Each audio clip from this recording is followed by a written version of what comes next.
성경은 참 좋은 스승입니다. 지금 여러분 앞에도 성경이 한 권씩 놓여 있을 줄 아는데요.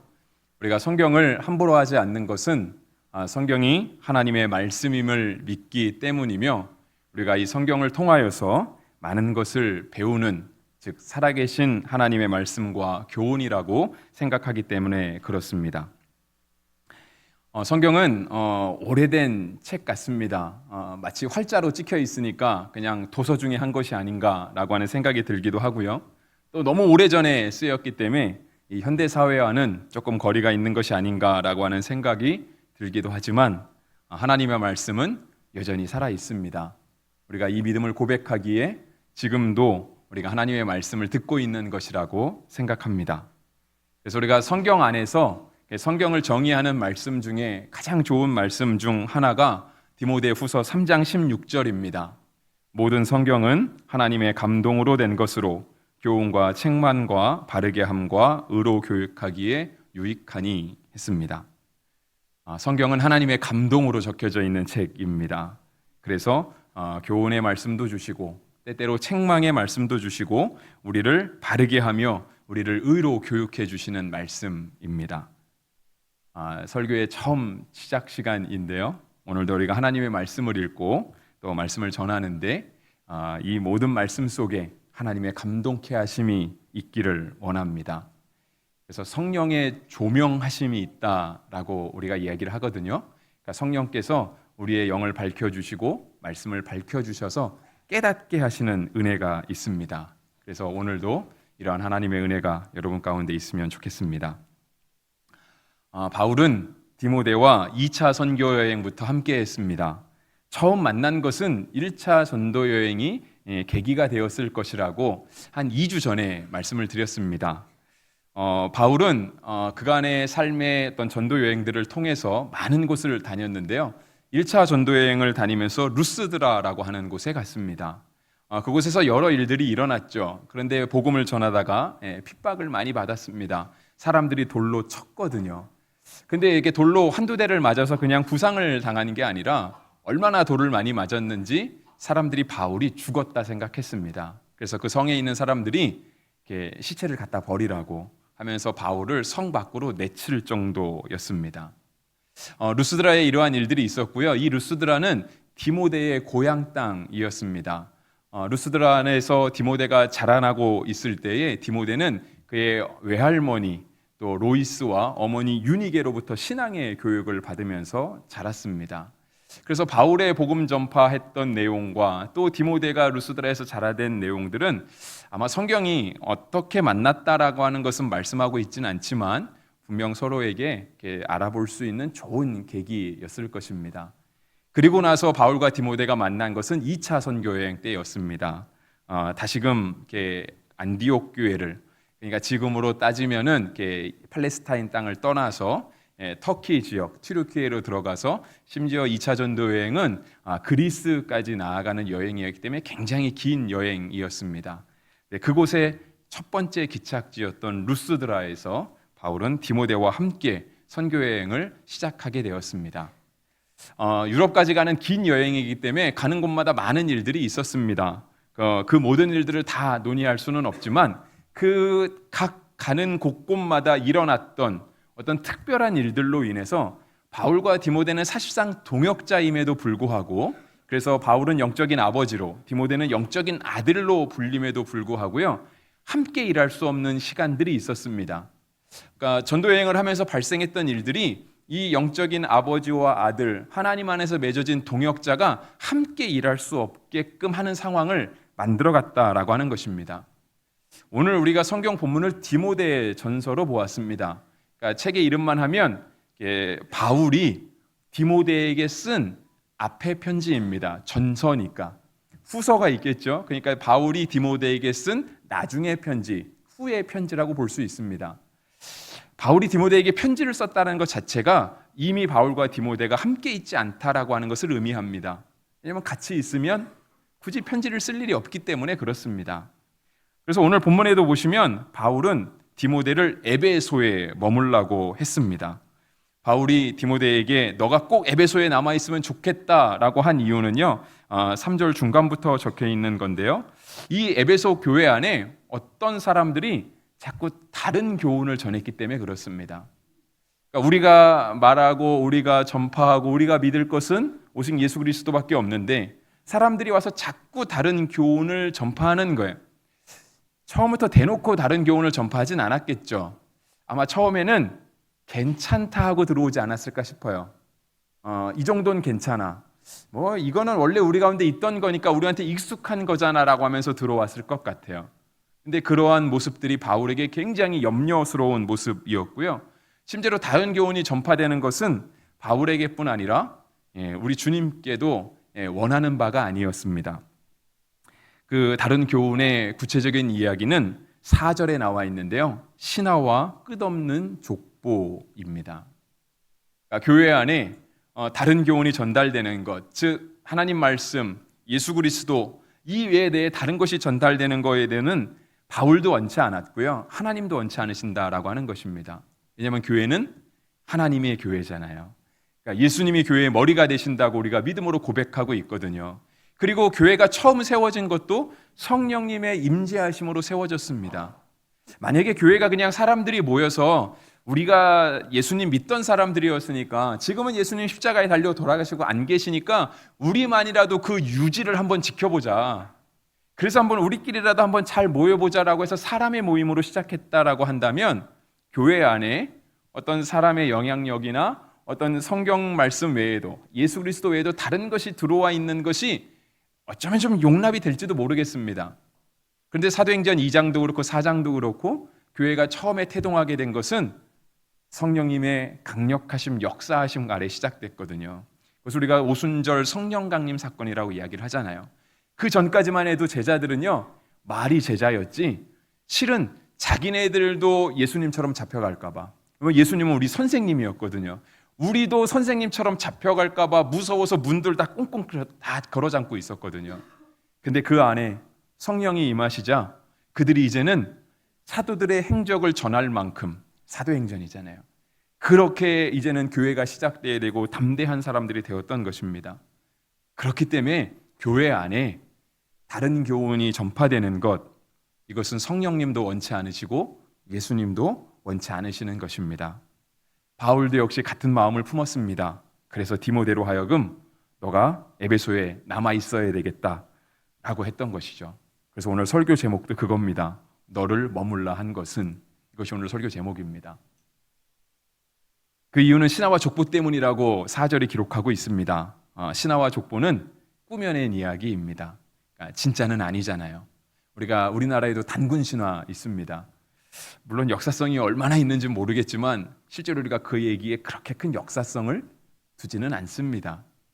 만약에 그런 신화들의 역사성을 따진다고 한다면, 그렇죠, 이 부산 지역에 있었던 우리 신라라고 하는 나라의 박격거세도 아래서 태어난 걸로 되어 있잖아요. 신화로서는 참 멋있죠. 좋습니다. 그 나라를 건국한 사람이 그렇게 아주 비범한 출생의 신화를 가지고 있다는 것은 어느 정도 통치에 도움이 되긴 하겠지만 실제로 그게 우리가 고지고대로 믿어지는 것은 아닙니다. 꾸며낸 이야기인 거죠. 그래서 이 공동 번역이 꾸며낸 이야기라고 했습니다. 신화와 족보에 대해서 그건 꾸며낸 이야기이다라고 했고요. 공동 번역이 아닌 다른 성경, 특히 이제 영어 성경에는요, 그러니까 CEV라고 하는 성경이 있습니다.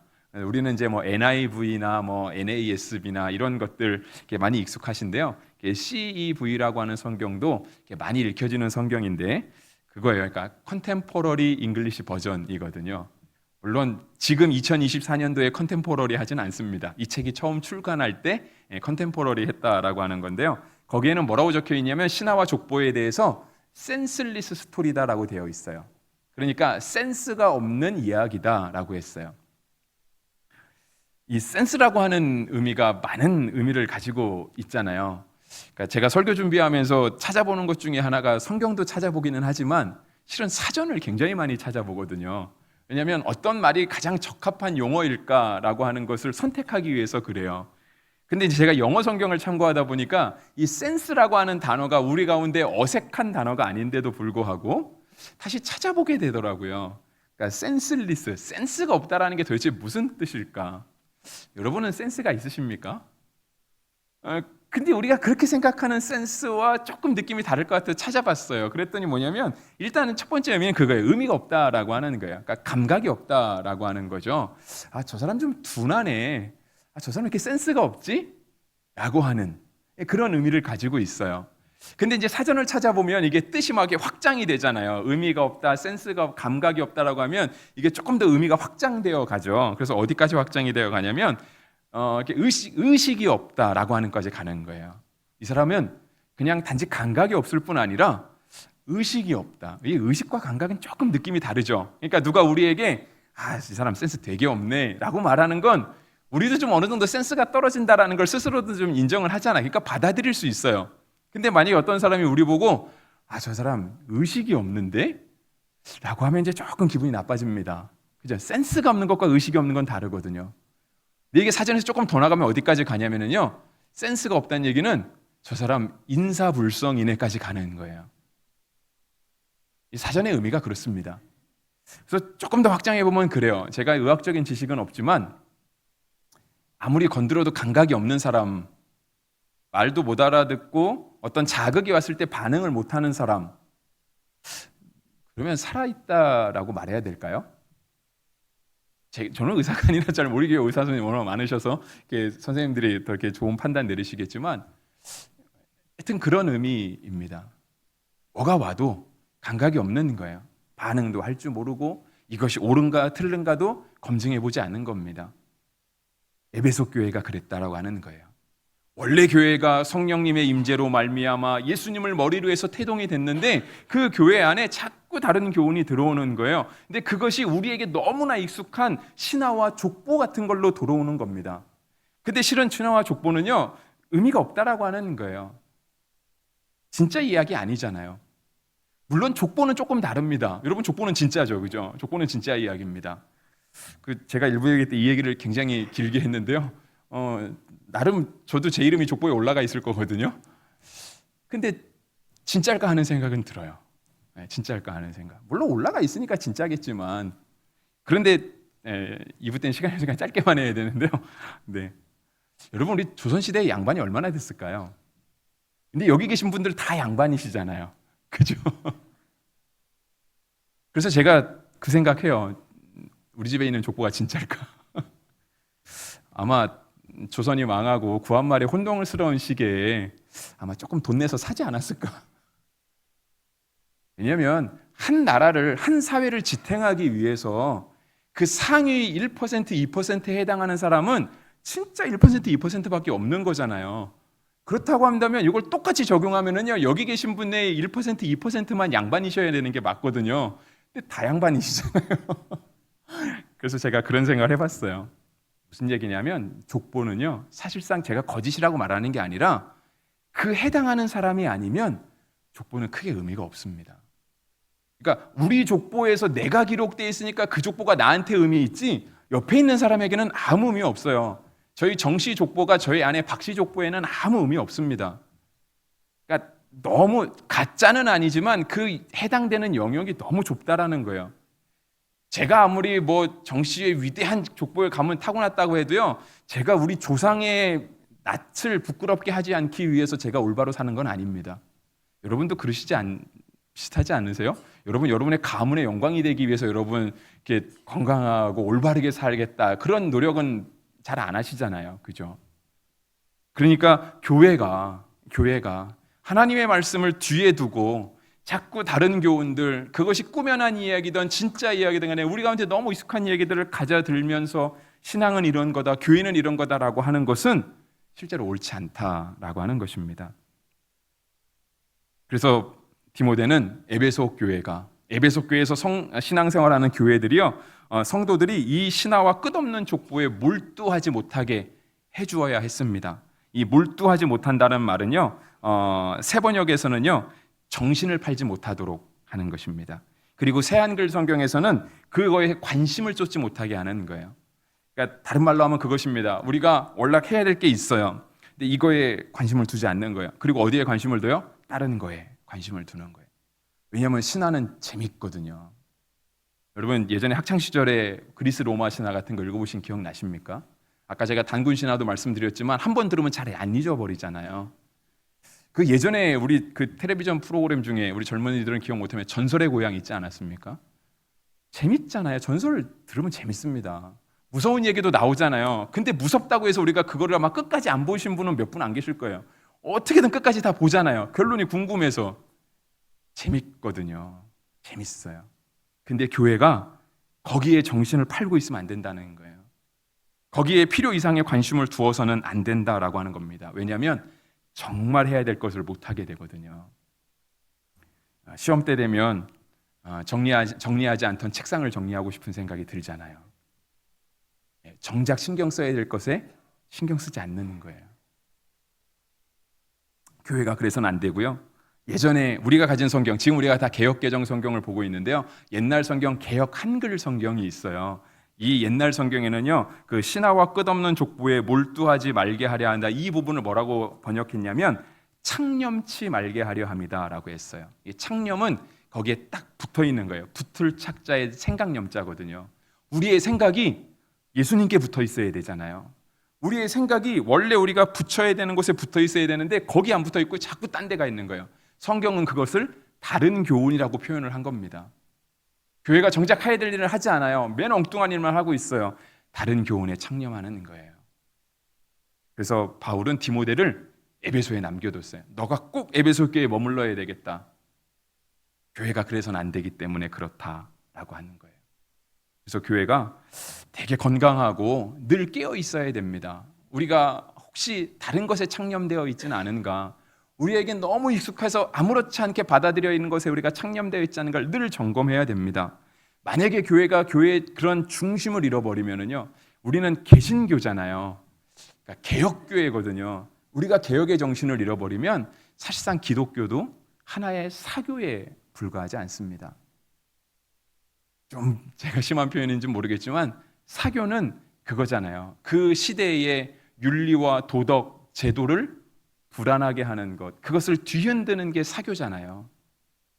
그래서 우리가 다른 말로 쉽게는 이단이라고 얘기를 하고요, 사입이라고도 얘기를 해요. 그런 집단들이 사회를 혼란스럽게 하는 것처럼 실제로 교회가 늘 깨어있지 못하면, 예수님을 굳게 붙들지 못하면 우리가 신앙생활 열심히 하는 것 같지만, 매주 교회는 왔다 갔다 하는 것 같지만 실제로 우리가 주님 보시기에 올바른 신앙을 세워가고 있는 건가 아닌 건가 한번 점검해보고 의심해봐야 한다는 것입니다. 교회가 종교개혁주의를 지켜요. 저는 굉장히 그날이 의미 있다라고 생각합니다. 10월 마지막 주에 항상 지키거든요. 개혁교회는요, 우린 개신교잖아요. 날마다 개혁할 수 있어야 돼요. 근데 개혁하려면 먼저 어떻게 해야 돼요? 돌아봐야 돼요. 내가 뭘 잘못하고 있는지, 뭘 잘하고 있는지, 이것을요 센슬리스 없게 하는 게 아니라 진짜 깨어 있어서 의식을 가지고 늘 점검할 수 있어야 돼요. 여러분, 청년들의 삶이 불안하다고 얘기를 하잖아요. 여러분, 미래가 보장이 안 돼서 불안하십니까? 실제로는 여러분들이 지금 가고 있는 길이 잘 가고 있는 건가 잘못 가고 있는 게 현실이 분별이 안 돼서 불안한 거 아닐까요? 미래는요, 어른 세대 때도 불안했어요.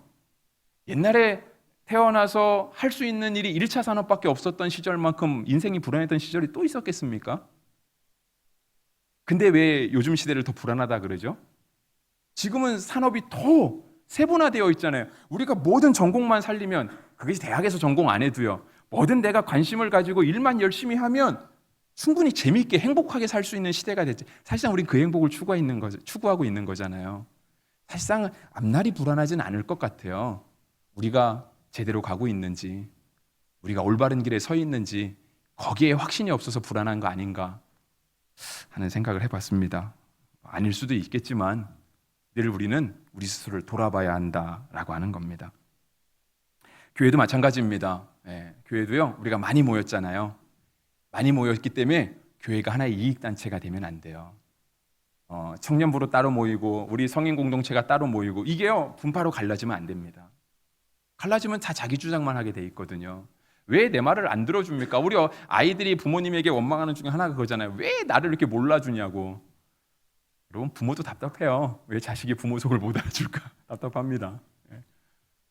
근데 이게 갈라져서는 안 되는 거잖아요. 가정은 하나니까. 교회가 하나의 이익단체가 되면 안 돼요. 그래서 제가 일부 때는 그런 얘기도 했어요. 우리 선거 때 되면 그 후보자들이 교회에 찾아오잖아요. 이 좋은 현상일까요? 나쁜 현상일까요? 물론 제가 잘은 모르겠어요. 제가 정치 얘기하려는 건 아니에요. 근데 딱 하나는 있는 것 같아요. 적어도 정치하는 사람들 눈에 볼 때는 교회가 이익 집단으로 보이는 거예요. 가서 내가 표를 얻어야 되겠구나.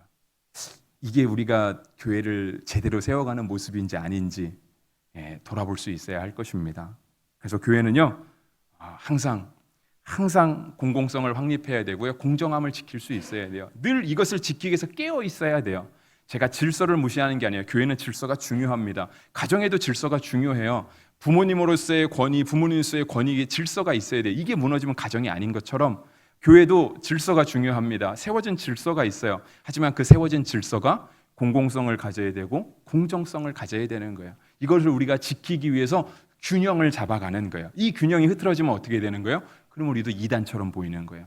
우리도 인사불성의 사람처럼 센슬리스하게 보이는 겁니다. 그래서 4절 후반부에서는요, 이러한 다른 교훈의 영향력, 즉 신화와 족보에 대한 영향력을 얘기하고 있어요. 뭐라고 얘기하냐면 4절 끝에 변론을 내는 것이라 되어 있어요. 근데 그 4절 중간에 보시면 어떤 변론을 내느냐, 하나님의 경륜을 이루지 못하고요, 도리어 변론을 낸다라고 하는 거예요. 이 부분 역시 그 세번역에서는 뭐라고 얘기했냐면 이 변론이 쓸데없는 변론이래요. 여러분, 토론은 굉장히 중요하잖아요. 여러분, 우리가 토론을 통해서 우리의 사고가 확장될 수 있어요. 사실상 우리는 토론을 통해서 배워가고 있는 겁니다.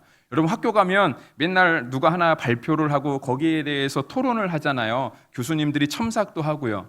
근데 우리가 서로 막 의견을 주고받죠. 어떤 의견을 주장을 하면 거기에 대한 반론이 나오고, 여기서 이제 감정 싸움으로 가면 안 되죠. 감정 싸움이 한다는 얘기는 우리가 토론할 수 있는 아직 자질이 안 됐다라는 뜻이에요.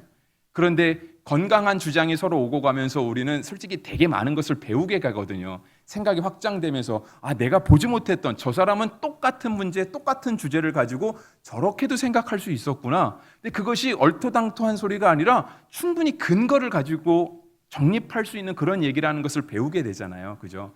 변론은 되게 중요한 겁니다. 근데 다른 교훈의 신화와 족보에서 나오는 이 변론은요, 쓸데없는 변론이라고 세번역에서 번역했어요. 그리고 새한글 성경은요, 쓸데없는 억측을 불러일으킨다라고 했습니다. 억측은 근거가 없죠. 그러니까 자꾸 억지 주장을 하니까 결론 자체가 쓸데없는 게 되는 거예요. 이것이 다른 교훈의 나쁜 영향력입니다. 그래서 이런 것들이 자꾸 벌어지면 시간을 낭비하게 되거든요. 그래서 아까 말씀드린 영어 성경 있잖아요. CEV. 정말 그것은 CEV 버전은요, 우리에게 뭐라고 이 부분을 했냐면 정말 그들의 시간을 낭비하고 있다라고 번역을 했어요. 제가 제 발음으로 읽어드리면 어떻게 되냐면 wasting their time이에요. 그러니까 그들이 교회에 모여서 예수님께 집중하지 않고 말씀을 기반으로 하지 않고 자꾸 다른 교훈들을 하다 보니까 그들이 결국은 그들의 시간만 낭비하고 있다. 영어 성경에서는 그렇게 번역했던 것입니다. 시간이 낭비되니까 하나님의 경륜을 이루지 못하는 거예요. 우리가 경륜이라는 말을 잘 안 쓰는 단어 중에 하나인데요. 제가 이것도 사전을 찾아봤어요. 그랬더니 사전을 찾아봐도 잘 이해는 안 됩니다. 사전적인 뜻은 뭐냐면 어떤 사람이 마음에 어떤 계획을 가져요. 이렇게 포부를 가지고 의도를 가지고 어떤 일을 계획하잖아요. 그리고 어떤 일을 막 추진해 가죠. 요거를 경륜이라고 하는 거예요. 그러니까 어떤 의도를 가지고 무엇을 계획하거나 그것을 추진해가는 그 모든 과정, 이것이 경륜입니다. 네, 하나님의 경륜이라고 했잖아요. 하나님의 경륜을 이루지 못한다, 하나님의 경륜이다라고 얘기할 때는 뭐냐면 하나님이 교회를 세우신 의도가 있잖아요. 하나님께서 여러분 한 분 한 분을 향하신 하나님의 크고 비밀한 계획들이 있습니다. 어른이라고 없는 게 아니고요, 젊은이라고 그것이 약한 게 아니에요. 우리 모두에게는 하나님의 뜻하심이 있어요. 하나님의 경륜이 있다라고 하는 거예요. 그렇다고 한다면 그걸 이루어 가야 되잖아요. 그런데 다른 교훈에 자꾸 창념하니까 우리가 정말 들어야 될, 정말 집중해야 될, 초점을 맞춰야 될 것에 초점을 맞추지 못하니까 우리가 자꾸 시간만 낭비하고 있게 되더라 하는 것입니다. 하나님의 경륜은 뭘까요? 아주 쉽게 생각하면 그거죠. 예수님 믿고 구원받는 거죠. 뭘 다른 거 없습니다. 하나님의 경륜은 이 땅 가운데 예수님이 전파되는 거예요. 그리고 모두가 다 예수님을 그리스도로 고백하며 이 땅에 하나님 나라가 이루어지고 우리가 하나님 백성으로 살아가는 것입니다. 그것이 하나님 창조하신 그 처음의 천지 창조를 다시 회복해가는 모습이죠. 그래서 우리 가운데 그 선교를 강조하는 말씀, 사도행전 1장 8절도 있고요. 마태복음 28장 20절도 있죠. 여러분 다 암송하시는 그런 말씀이잖아요. 오직 성령이 너희에게 하시면 너희가 권능을 받고 예루살렘 온 유다 사마리아 내 증인이 될 것이다. 그러므로 너희는 가서 모든 민족으로 제자를 삼아 아버지와 아들과 성령을 세례를 주고 내가 너에게 가르친 모든 것을 지키게 하라 돼 있잖아요. 다 제자를 삼으신다라고 하는 거예요. 우리를 그리스도의 증인으로 만들어 가신다라고 하는 거예요.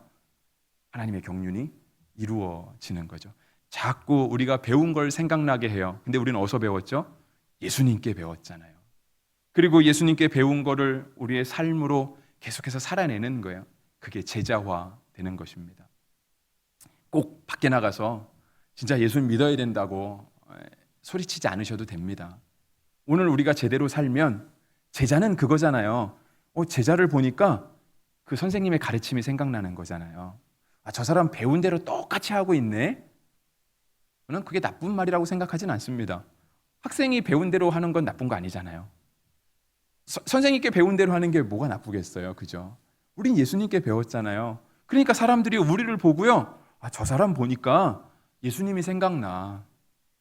저 교회 가니까 예수님이 생각나. 올바른 제자예요, 올바른 제자. 근데 우리가 다른 교훈에 창념하면 저거 내가 어디서 많이 듣던 소리인데, 내가 어디 밖에서 들었던 소리인데, 잘못된 겁니다. 잘못된 거예요. 교회 안에서 교회 하나님 말씀을 들었는데 자꾸 밖의 이야기가 생각나더라. 이게 예수님 얘기를 한 게 아니라 밖에 얘기한 거죠. 밖에 얘기한 겁니다. 그래서 정말 우리가 이루어야 될 하나님의 경륜은 뭐냐면 제자 삼는다 그러잖아요. 예수님께 창념하는 거예요. 예수님께 딱 붙어 있는 거예요. 말씀에 붙어 있는 거고요. 거기 예수님과 성경 말씀을 기반으로 해서 이 위에다가 우리의 신앙을 쌓아가는 거예요. 든든하게 하나하나. 근데 그냥 쌓아가지 않고요, 균형을 맞춰가면서 쌓아가는 겁니다. 이것이 아까 말씀드린 공정성, 균형, 그런 것들이 갖춰지지 않으면은요, 그냥 우리도 남들 볼 때 건강하지 못하게 보이게 되는 거예요. 여러분, 그래서 성경은요, 우리로 하여금 경건의 훈련을 하라고 얘기합니다. 디모데후서 4장 7절과 8절 말씀인데요. 망령되고 허탄한 신화를 버리고 경건에 이르도록 내 자신을 연단하라. 육체의 연단은 약간의 유익이 있으나 경건은 범사에 유익하니 금생과 내색에 약속이 있느니라 했습니다. 경건의 훈련을 하라고 주님이 말씀하세요. 경건의 훈련. 여러분, 경건의 훈련 뭐 하고 계시나요? 옛날에 한참 하셨는데 지금 잠깐 놓고 계신 거 아닌가요? 옛날엔 그래도 내가 꼭 이렇게 기도는 하고 했는데, 내가 옛날엔 그래도 말씀 한 장을 꼭 읽어봤는데, 경건의 훈련. 훈련 받는다고 해서 갑자기 사람이 변하는 건 아니잖아요. 근데 훈련이 쌓이면 그 안에 이렇게 신앙이 성장하게 되는 거죠. 성장하게. 경건의 훈련은 금생과 내생의 약속이 있다고 주님이 말씀하세요. 현재에도 약속이 있고 다음 세대, 우리가 하나님 나라에 가서도 약속이 있습니다. 그래서 이게 균형을 맞춰가는 게 중요한데요. 저는 꼭 여러분 예배하고 기도하고 이것만 해야 된다라고 생각하진 않아요. 저도 청년 때는 그래도 노래 많이 부르잖아요. 찬양 많이 부르고 우리 교회도 찬양 많이 불러서 참 좋습니다. 근데 이제 어른들이 이제 간혹가다 저 때도 그랬는데요. 지금도 그런지 모르겠지만 이게 예배 전에 청년부 가면 막 청년 찬양 되게 많이 하잖아요. 중고등부 찬양 되게 많이 하고, 그리고 딱 하고 이제 기도하고 설교 듣잖아요. 근데 막 찬양할 때 막 손 들고 찬양하고 막 눈물 흘려 찬양하던 사람들이 설교 시간 딱 되면 바로 이렇게 졸기 시작하죠, 그죠? 저도 그랬으니까 뭐라고 하고 싶은 마음은 없습니다. 여러분, 안 그러면 요즘 또 잠 잘 못 주무시는 시대잖아요.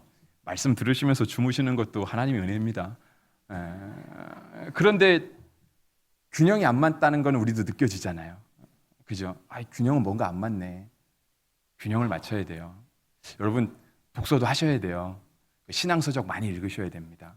하나님 말씀만 읽어야 된다고 말씀드리는 게 아니에요. 여러분, 일반 사회에 대한 얘기도 많이 들으셔야 돼요. 우리가 일반 사회와 함께 교류하지 않으면서 마치 교회가 하나의 홀로 떨어지는 섬처럼 되는 거는 주님이 원하시는 바가 아니거든요. 그래서 여러분의 신앙 가운데 균형을 맞춰야 될 부분 무엇인가, 또 늘 개혁하면서 하나님 앞에 새로워질 부분이 무엇인가, 우리가 그 경건의 훈련들을 계속해서 해나갈 수 있게 되기를 바랍니다. 말씀 마무리하겠습니다. 교회가 세워지고 교회가 운영됩니다. 우리가 예수님 믿게 되고 우리도 하나님 앞에 신앙생활 하게 되죠. 근데 이렇게 신앙생활하고 교회가 운영될 때 우리가 자꾸 다른 교훈에 주의해야 된다. 늘 깨어 있어야 된다. 우리가 옳은 것에 창념해야 된다라고 하는 것을 들었어요. 그런데 정말 우리가 옳은 것, 그러니까 정말 이렇게 유사품에 빠지지 않고요. 그러니까 교훈도 다른 교훈도 교훈은 교훈이잖아요. 달라서 문제지. 그러니까 유사품에 빠지지 않고 정품에 분별하는 방법은요. 우리가 사실상 유사품을 보면서 야, 진짜 잘 만들었다. 어떻게 이렇게 똑같이 만들었지? 그 유사성에 감탄하는 것이 아니라 정품에 더욱더 우리의 모든 것을 쏟아붓는 거죠. 이게 왜 정품인지. 겉으로 볼 땐 똑같은데 왜 이거는 가품이고 이거는 소위 말해서 속된 말을 하면 안 되죠, 그죠? 하여튼 이거는 가짜잖아요, 그죠? 이거는 가짜고 이건 왜 정품인지 그 이유가 있잖아요. 정품을 분별하시는 분이 있어요. 왜죠? 정품을 잘 아니까. 교회 안에서도 마찬가지입니다. 정말 우리가 신앙생활하면서 집중하고 초점을 맞춰야 될 분은 예수님이세요. 성경이고요. 다른 것이 그럴싸하게 보입니다. 다 틀렸다고 말하기는 어려워요. 하지만 그것으로 시간을 낭비하기보다 정말 우리가 더 신앙생활해야 되고 맞춰야 될 그 예수 그리스도 앞에, 그 성경 앞에 우리의 삶을 더 맞춰가게 되시기를 바랍니다. 그래서 교회가 교회다워지는 법, 우리의 신앙생활이 정말 품질이 보정되는 방법은요, 우리의 삶을 주님께 맞춰가는 방법밖에 없어요. 바울이 디모데를 에베소에 머물라 했거든요. 너 거기 꼭 좀 머물러라. 꼭 좀 머물러서 해야 될 일이 있다라고 하는 그 부르심이 오늘 우리에게도 있습니다. 주님이 오늘 우리를 우리의 삶에 부르셨잖아요. 각자의 삶에 살아가게 하시잖아요. 그 주님의 부르심은 예나 지금이나 변함이 없습니다. 출애굽기 20장 3절은 이와 같이 말씀하십니다. 너는 나 외에 다른 신들을 내게 두지 말라. 기도하겠습니다.